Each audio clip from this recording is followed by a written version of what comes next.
Hey everybody, welcome to another episode of the Wednesday Conversation. I'm Bethany Gilbert and I'm here with Pastor Bob Thune and Pastor Dusty White of Coram Church and Pastor Chris Edelman of First City Church. On Wednesdays, we sit down to talk about how the gospel of Jesus Christ connects to the questions and issues of everyday life. And today, we're talking about summertime pursuits. It's the annual Q&A episode where I just ask you guys a couple of things, see what you're up to. Listeners who've been thinking too hard about things like AI are so glad right now. They're like, thank you for not making me ponder the end of human existence or something like that. That's me. Unless that's what we're pondering this summer. Maybe it is. Maybe that's we'll find out about this summer. Here we go, Chris. Yeah, so I think we should kick things off with, let's do the classic, what are you guys reading? Because I do feel like people are always interested in that. And you're also all reading a lot. Yes. All right, who's starting? Dusty White. Okay. What are you reading? I was recently on a trip with my wife. So I thought, okay, this is the moment. I'm going to be by the beach. I got to read beach-like things. So I read Romanticy. I read most. Romanticy. I read probably 70. Yeah, lots of romanticy. Easy. I read most of the Atlantic, May and June. Yeah. Took both of them because they travel well. Yeah, they do. Mm-hmm. There's some of those articles that you're skipping. But I started rereading On the Beach, Shop Class for Soulcraft. You know, it's That's a great book. 2010 book. That's a great book. So good. Also have been reading with JC, Good News at Rock Bottom by Ray Ortlund. Small little book based on Isaiah 57:15. And there's more, but I would just mention this one. How to Know a Person. Oh, yeah. By Brooks. I got you that. You gave me that, yeah. I'm rereading it. It was so good. I know that a lot of people have read this, but I'm rereading it because of all the insights he gives, but also all the people he references.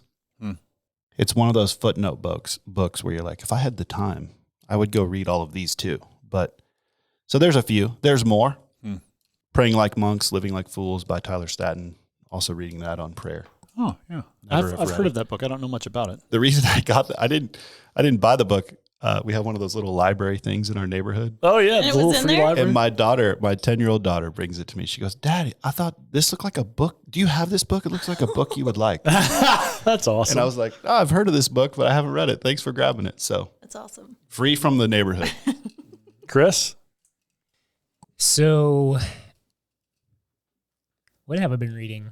The past few months, I have been reading a number of articles from the Journal of the Evangelical Homiletics Society. I just wanted to read some more stuff on preaching that was a little more academic.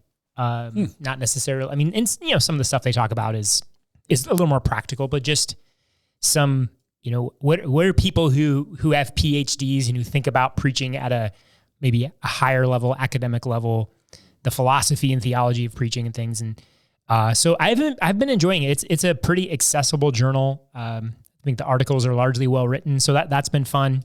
I'm also reading a couple books on essentially the harmonization of the Gospels, and in that both talking about, hey, what are distinct about each Gospels and kind of the thematic distinctions, but then also how are these kind of playing off of each other. Part of that is because we're several of us in our church are writing our fall Bible study, which is going to be on the ministry of Jesus, and so going to draw from different Gospels and kind of synthesize some things together. So enjoying some of that. Just it's a little textual criticism, some biblical, just good biblical theology in some ways too, and just reading kind of like, hey, the genre of the Gospels, kind of the literary structure of that. And then kind of on the literature end, for this summer, I am trying, my goal is to read through Don Quixote. Ooh. I picked it up after we got back from Spain last summer. And I've read excerpts, but I've not read the whole thing. And so I started it, like when we got back from Spain, I started it and then just, put it aside. And so I'm like, okay, this summer I'm actually going to read the whole thing. So that's kind of my literature side, the goal for this summer. Amazing. What's your goal in reading the sort of academic side of the preaching books? Is it for your own development, or is it just for sort of like a wider knowledge base? Yeah, I think kind of both and. I love thinking about preaching. I love just considering growth, personal growth. But I realize a lot of what I read is more in kind of the mechanics and the practical side of it, which again, there's good pieces of that. But like, what are guys thinking about with preaching, like high level academic kind of trends and thoughts? And I came across an article. It wasn't in this journal, but kind of in pursuit of finding these things, came across an article that was, I don't know how many years ago it was released, but kind of challenging the idea of a single main point in a sermon and kind of saying, hey, that's not how the Bible, like how texts in scripture work. And so when you do that, here's the challenges with that. No interns at Coram Deo are allowed to listen to this. Right? Yeah, no, I know. Once you've been preaching for 10 years, then you can and that think was about my this. point. Like, so our preaching team, we went through parts of the article, and the thing is the article, I don't feel like it made a compelling case, but I actually felt like the case that it made is a way to enhance that kind of preaching. But that was the point when we were going through this at our preaching team. You like doubled down on it. Yeah, it's like this. You're convincing me all the more this is what you should do.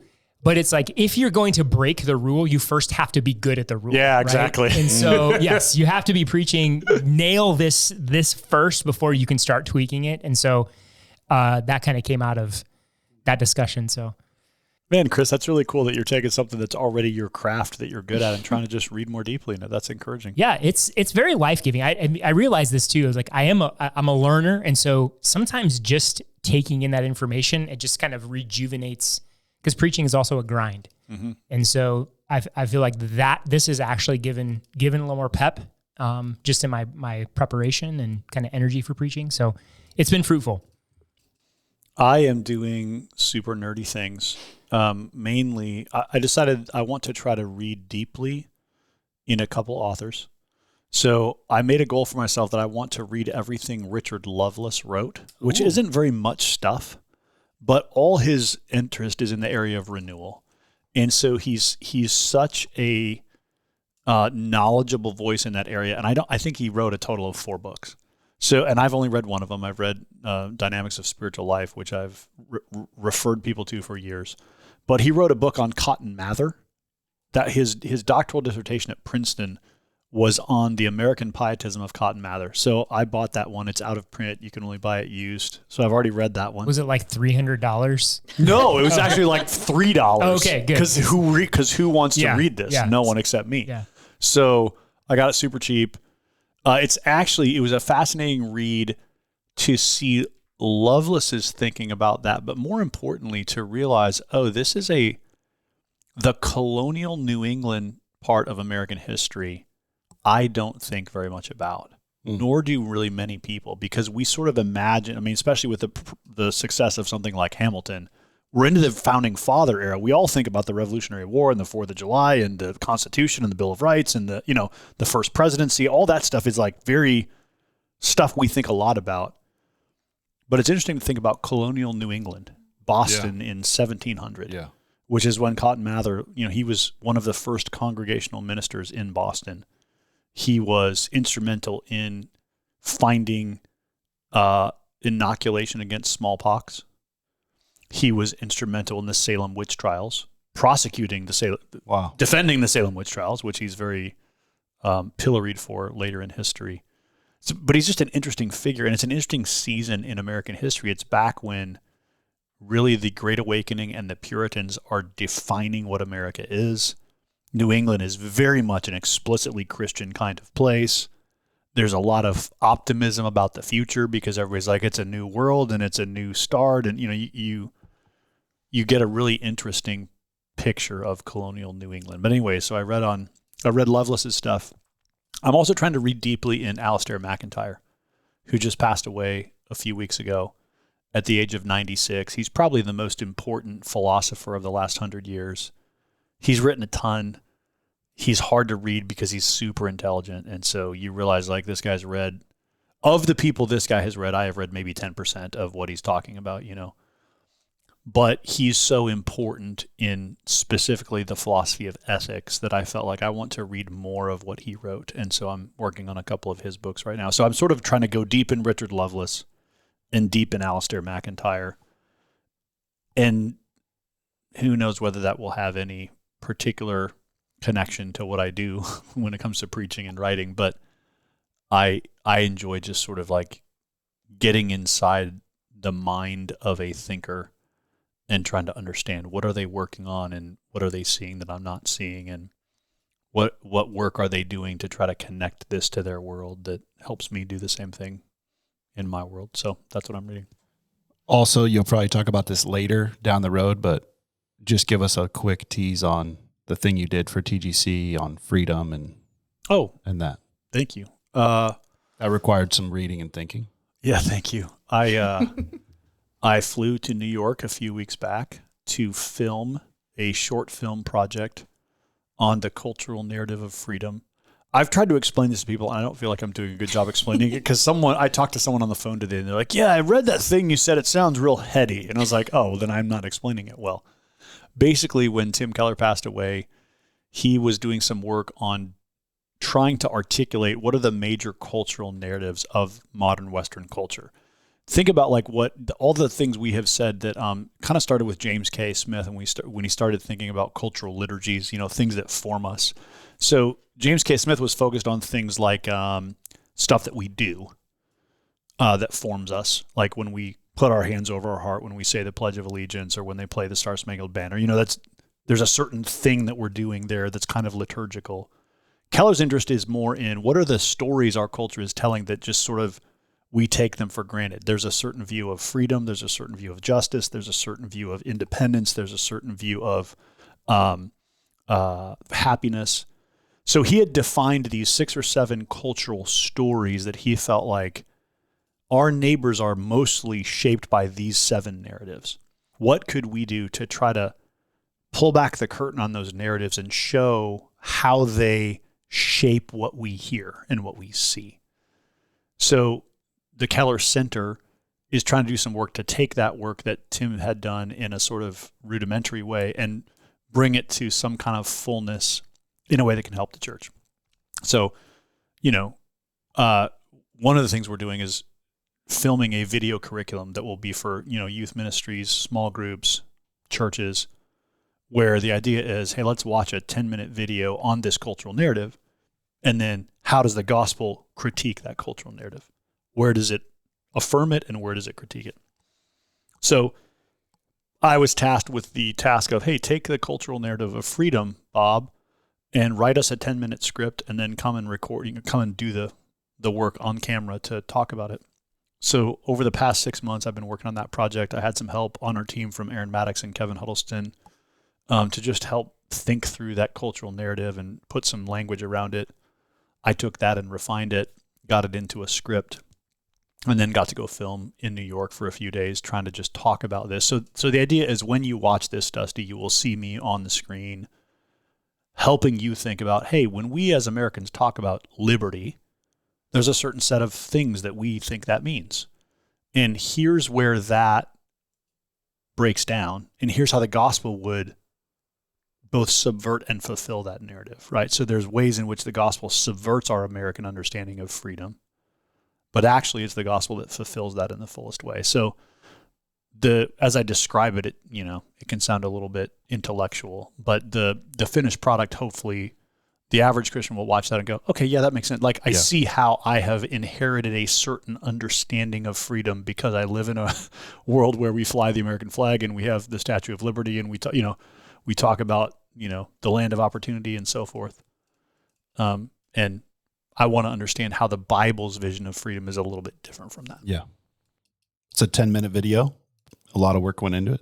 I'm sure it'll be helpful when we get to see it. So thanks for doing it. Yeah. I mean, you got to sit on a boat in front of the Statue of Liberty. At least that's a picture I saw. That looked pretty cool. Guys, it looked cold though. It did look a little miserable. The weather, here's the bad news. It was spring in New York. We were hoping for like a beautiful sunny day where you get that shot of the Statue of Liberty that everybody wants on their postcard. And instead it was just like a cloudy, rainy, messy day. Camille in Long Island right now is like, yep. She's like, that's what it's like here.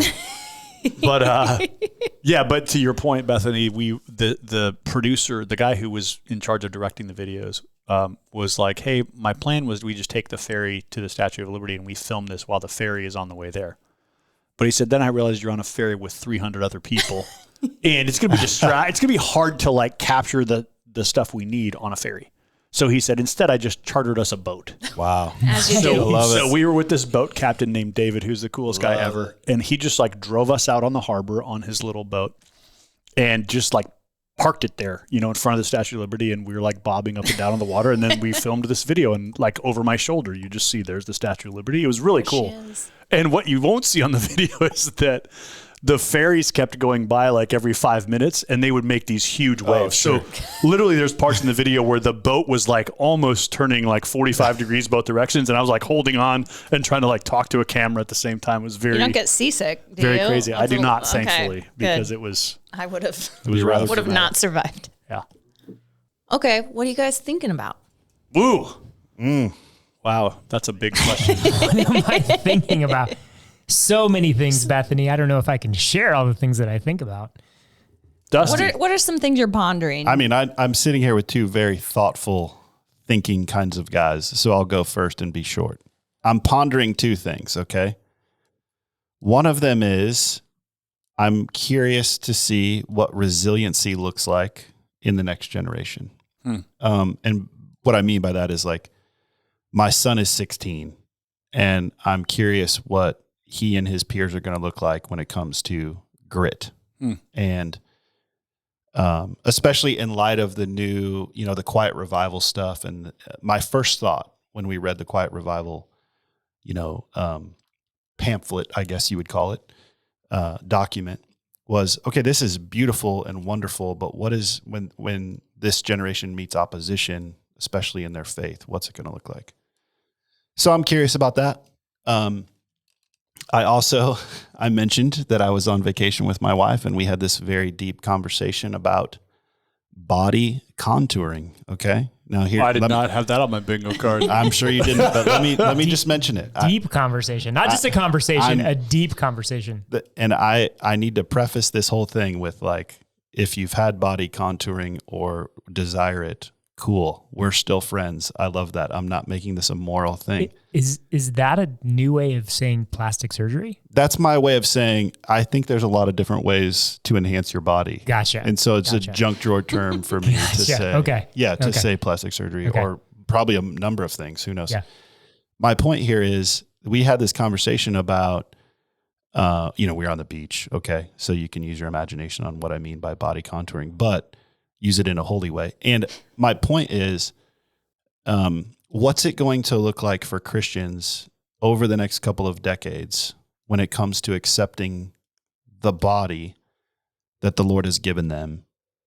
And what does that look like? Like, how do we do that? Especially in a culture where we can change our bodies, get whatever bodies we want, and enhance them and do whatever we want. So I'm not saying like, I have a position on this and everybody should listen to me. I am saying, like, that's going to be interesting, and we'll see where that goes, you know?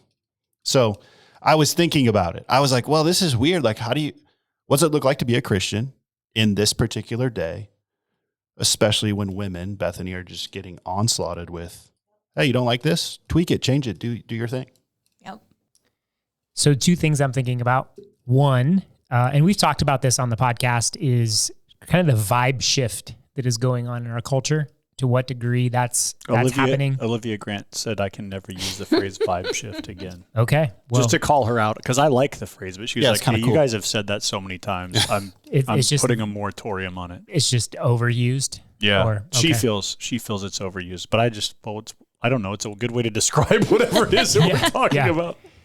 So there was an article, I think, on Mirror Orthodoxy that came out maybe a week or two ago that was essentially like saying, embrace the cringe, be hopeful, be sincere, those things that kind of are Gen X years where sincerity was kind of looked down upon, and now it seems to be a virtue. And so we talked about that as a staff, and just kind of thinking through, hey, if this is kind of where we're at as a culture in some ways, and, you know, still kind of figuring out what's going to hold and stick and what's just kind of, you know, a passing vibe. But just kind of giving some thought of, hey, what's kind of going on right now, and how does that affect the ways that we are engaging people as a church? And the other thing that I've been thinking about is building institutional trust. How do you build institutional trust? Have you figured that out yet? I was going to say, how do you? Yeah, that's we have had a couple of interesting things where we had to change our bylaws. We've made a couple of changes to our bylaws recently, and we are also in the process of making some big decisions related to potentially building a building or some stuff with church planting. And so there's some things, and then there's some things kind of brewing of potential changes as a church. And so we're just working through kind of a unique season. And how are we building trust in our decision? Like when we make decisions as elders and put them before our congregation, some of those, the congregation responds to with an affirmation. Some of them, they're just like, hey, this is what you guys are doing. Cool. But we also know that some of these decisions people don't agree with. And how can we still build trust even when you disagree with a decision we're making? And so have been doing some thinking about that. We've had some conversations with people in our church. We had a members meeting back in May where we presented some of these changes. And so have been in some good dialogue with our church and as elders have been thinking through this. So I don't know if I have any grand answers, but I do know I'm learning, just as far as, communication, the importance of communication, the importance of getting ahead of things where it's not, hey, this decision was made, we're just telling you about it. Are there ways in which to say, hey, we're in the process of making this decision. Here's where we're likely headed. What do you think? And so giving people time to respond before the decision is kind of like, hey, well, the decision's been made. Because I think one of the things that we learned is people are like, well, what do you want me to say? The decision's been made, So I don't know. It's been a good process. It's been a learning process, but one that I think the Lord has been using at this time in our church to say, hey, as we move forward with some changes, with some growth, that attention to institutional trust is going to be important. I have been thinking about a couple of things. One is virtue. I'm trying to do a lot of work around the question of, in the movement that we call gospel-centered Christianity, even though that term has gotten very watered down and is used in a lot of different ways. But in that tribe, how do we connect that to the reality of virtue and obedience and formation? I think one of the unanswered questions, one of the gaps in our understanding of the gospel is how does it connect to just the fact that actually I learn to obey by obeying? I learn to be persistent or to have grit by getting up again and walking forward. How do we talk about cultivating virtue? And I'm just convinced that the Protestant world hasn't thought very deeply about this. Some people have, but I think the thinkers are few and far between. And so I'm trying to ask just how can I help us do some work around this area? So I actually have a little group I put together of some friends of mine with PhDs who are really good thinkers, and I just have them come over to my house every couple months, and we just do some thought around virtue. And it's been really fascinating for me, and I'm trying to do some reading in this category too. It's part of why I'm reading Alistair McIntyre, because he's one of the philosophers who's done the most work in this area, and trying to understand how do we reconnect a high view of the gospel with a high view of the cultivation of virtue and building habits of doing the right thing over time. I think that's an interesting question. The other thing I've been thinking a lot about, kind of connects with something you said, Dusty, is the development of young leaders. I'm in my 50s now. I want to be investing in the next generation of leaders in the church. I am intrigued by the fact that I'm not sure I know how to do that well. I'm an intuitive kind of leader. So if somebody wants to be a leader and they're already sort of self-driven, I can help them figure that out. For people that need help figuring out who am I, what should I do, what direction should I go, what gifts do I have and don't have, they just need more of the formative pieces. Sometimes I get lost in I don't know how to do that well. And so, but I have to do that well to invest in a generation that needs more of that kind of work. There's a lot of the people in my kids' generation that just they need deeper formation. Yeah. They need resilience. Yeah. They need to learn how to try and fail. They need to learn how to, how to get up and do it again and those kinds of things. And I've just been thinking a lot about how do I need to grow as a leader in that area, and how can I be a more developmental kind of leader? And I don't have a lot of answers to that question, but I'm putting on some thought around that. How do I grow in the ways I am developing younger leaders toward the capacity that they probably have, but it's untapped? And what's challenging about that to me is, for me, and I don't know if this is generational or dispositional, but for me, I just sort of needed a playground, a sandbox to play in. Like, hey, go build something over here. And then when you build it, some other more mature leader will speak into it and say, hey, this is good, this is bad, change this, tweak that. That's not how you do it. I wanted to sort of be very hands-on in my own development. I see in a lot of younger leaders a hesitancy to do that because they're not sure what to give themselves to. And so I want to learn how to speak into that earlier and just say, hey, here's what you seem to be good at. What if you tried this? And what would it mean for you to just work on this area and see how it goes? And yeah, so I feel a need for growth in my own leadership there. And I'm trying to put some thought around that. So those are, and then I'm thinking about stuff like AI. And I mean, there's complicated, I feel like there is going to be a very complicated season in the next 10 years surrounding technology. And it's interesting how it connects to what you said about body contouring. It's basically, we have the affluence and the ability to just do a lot of stuff that humans haven't been able to do before. Everything from changing our bodies to building AI technology to, building robots. I mean, there's just a lot of stuff that the pace of technological change is moving so fast that we're not asking the ethical questions underneath it. And I just think man, that's going to continue to be the church's challenge. And I'm not sure how to get ahead of that. But a lot of that is on my mind of just how do we need to think around categories related to technology, and how can I help to push those conversations forward? Bethany, your turn. What are you reading or thinking about? Well, I was just laughing because I feel like I'm not thinking about anything other than parenting an almost 2-year-old, which is that's deep full stuff. time, baby. A trip.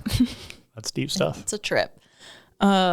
Reading, I feel like, my reading list compared to your guys' is it's more heavy on the fiction. Fiction is good. But I was thinking, we just got finished. I had the joy of being a part of a small group of creatives and artists at Coram this last year that we read through the book Scribbling in the Sand by Michael Card. Yes, that Michael Card. You're probably humming. What is his famous song? Do you guys know? Gosh. Step by Step. That's the one I think of. Oh, yeah. Michael Card. A lot of 80s Christian music. A lot of 80s, 90s contemporary Christian music. Yeah. Anyways, he wrote a book called Scribbling in the Sand. It's for artists, Christian artists, and he's just doing a lot of good thinking on what it means to be an artist and to be a Christian and making art. And so it was just really fun we finished that up in May. Just think about that, or to read that book and think about it with a group of creative people. That's fun. But yeah, that's really it. Love it. That's awesome. Final question. What are you guys watching? Or if you're not watching anything, what are you listening to, assuming it's a podcast? Or maybe it's not. Maybe it's music. All right, so the Earnhardt documentary, Dale Earnhardt, it's on it's on Amazon Prime. I did not see that coming. Okay. Oh, yeah, I love me some NASCAR. I'll go do that. Yeah. I'll go do some that. NASCAR. And Dale Earnhardt is just he's like a classic, American cowboy kind of figure. Yeah. Like the Michael Jordan of He's NASCAR. just a larger than life guy. And he has an 8th grade education. I mean, it's really fascinating the level of success that guy had. And he's got father wounds. I mean, there's just a really fascinating story there. So that's my guy. I gotta go. Yeah. I'm going right now. Sorry, guys. I gotta go. It's amazing documentary. I also just love NASCAR. I grew up watching stock car racing, so it's like going back to my childhood in some ways. And then I'm waiting for the next season of The Bear, Bethany. I think it comes out. I think it will be out by the time this podcast is out. So that's so I'm looking forward to that. It's gonna be so good. There'll be a ton of F words, and I will have to. So many. Yeah, so many. So many. So much language. But man, that show is provocative. I love it. And then I've been listening a lot to this podcast called All In, which you might be familiar with. It's some Silicon Valley guys. I'm just trying to get my mind in that world. The people that think about AI and are very techno-optimist, because I disagree with them in a lot of ways, but I just want to sort of get in and understand from their perspective, why are they optimistic? What are they thinking about? It's an entertaining podcast. They do a good job. It's a good podcast at the level of production and stuff like that. But so I've been listening to that just to try to immerse myself in that world a little bit and familiarize myself with some of the conversations. Mindy and I are rewatching Monk. Nice. TV series Monk. Oh yeah. So one of our favorites. There's a handful of shows that we recycle pretty regularly. That's one of them. So working our way through that. And a show we haven't started but are really excited to start once life kind of settles down is season 2 of Andor. And so if you haven't seen season 1, probably one of the best Star Wars shows that is out there. And so yeah, my husband If there is loves a thing, it. Insert eye roll. No, you should watch. Okay. If you're a Star Wars skeptic, because in many ways it's not Star Wars. Yeah, Alan's like, it's on another level. Yeah, It's good. It's in the Star Wars universe, but it's political thriller, political intrigue. It's about the kind of the beginnings of the revolution against the Empire. And so, you strip out kind of the mystical stuff and kind of the corny stuff, and it's very serious, very character driven. Each episode's kind of a slow burn and just kind of builds. And so we loved the first season. So unrelated, what I'm fascinated by is that we're still living in George Lucas's imaginative universe 50 years later. That's the fascinating thing. Is We're that guy living in it for a while. That guy built a world that we're still writing stories about. Yeah. The fact that it's that versatile. Yeah. I mean, because there has been some stuff that within the Star Wars universe that's come out the past few years that's just terrible. But this is like as good of TV as you're going to find. So super excited. We've heard that the reviews are really good. Season 2 does not disappoint. So excited to start that. Well, back by big disappointment. Wow. Honestly, the only thing I'm watching right now is baseball. That's it. That's good. Fair. Anything to do with baseball. I will watch almost any baseball game. Did you watch Oklahoma lose terribly? Shut up. And wait, well, no. Sorry. You thought I was saying Nebraska. I thought you were going to bring up the 17-1 Husker lost from Oklahoma, and then we lost 2 days later, almost as bad. Yeah, so. that's fair. My son said, I can't, he was talking with Lewis and he said, I cannot engage any Thunes for the next few days. They're just going to haze me on that. That was a while ago. But so yeah, that's it. And I've learned so much about myself lately when it comes to TV, because I've never been a TV guy, but like I was away with Colbin on a trip. We had a VRBO. He was away with some buddies. The TV didn't turn on. JC and I went on vacation. The TV turned on one time. We watched Forrest Gump. That was it. I'm like, this is weird. Like I just read or sit in silence. Praise sometimes. the Lord, man. That's just good. Yeah. I drive in silence. Good for you. So it's You're not listening or watching anything. We need more silence in our lives. Well, I guess I got enough going on in my brain that I don't need. Speaking of TV baseball, I was really rooting for Creighton to see if they almost got there. But one of my neighbors and best friends growing up, her nephew is the best hitter for Creighton. Wow. Nolan Nice. Sailors. Yeah, that's her nephew. So grew up with her and her brother, Nolan's dad was like 6 years older than us. So Nice. I wasn't as good of friends with him, but so it's just kind of cool. It's like, That's kind of cool. connection to Creighton baseball. And some kid from Concordia is like one of their awesome pitchers too. So there's a lot of Omaha kids on that team. Creighton just can't ever really make a crack it into Yeah. the upper echelon. Yeah. Oklahoma's been doing well though the last we couple of years. Yeah, we keep getting close and then losing, but that's okay. That's baseball for you.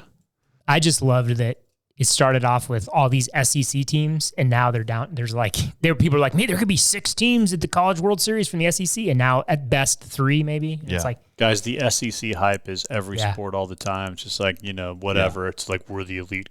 Oklahoma's in the SEC, and it drives me crazy because it's like, guys, whatever. It's just a conference, Bethany. I like how it turned into a sports podcast. Sorry. Bethany, that's what not are what you wanted. listening to or watching? We know you're going to have some good answers here.